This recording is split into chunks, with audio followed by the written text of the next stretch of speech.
at the time, I don't think I even knew who Roger Stone was. And the reason I showed up at Books and Books was to see you debate anybody who was crazy enough to write a book about LBJ being the mastermind. And he's quite a character. And you guys went toe to toe in a very civilized way with humor. And I wonder if you could describe what that experience was like. Yeah, I mean, absolutely.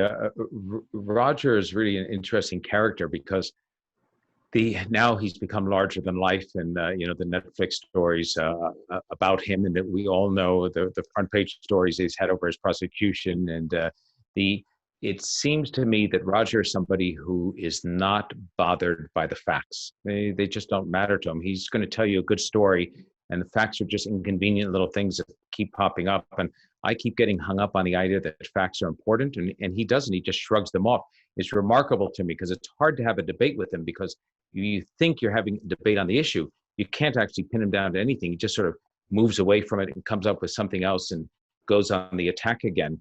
He is a likable rogue, though, and I mean that in the sense of everything else aside, put the politics aside. People judge it so much just by the political thing, and they hate him or they can't stand him or they like him because of his politics. But if you can put that aside with Roger Stone, I mean, before the event at Books and Books, he would make these video promotions in which he would have some friend who was a professional wrestler standing and holding his book and my book. And then he would set my book on fire or something like that. And he would say, "This is absolute garbage. This is the real truth." He's a showman. He's a promoter. He is every bit, when they say Donald Trump is a reality star who's moved from TV into politics, boy, I'll tell you, Roger Stone may have been in politics with Nixon and over the years with the Republicans, but he's very much a showman. He's a bit of P.T. Barnum, and that comes over even when he's advocating for a conspiracy in the Kennedy assassination. It seems to me it's as much about showmanship as it is about truth, or maybe more so about showmanship.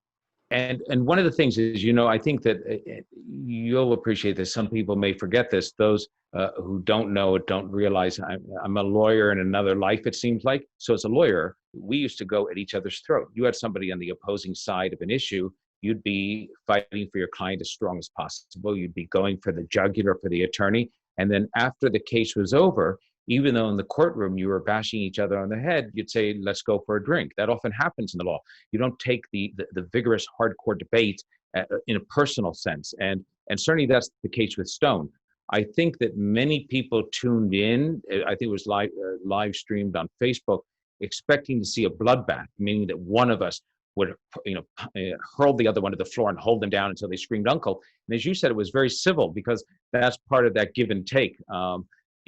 Roger seems to be has the flamethrower in his hand that he's going to destroy everything in his path. Doesn't necessarily do that.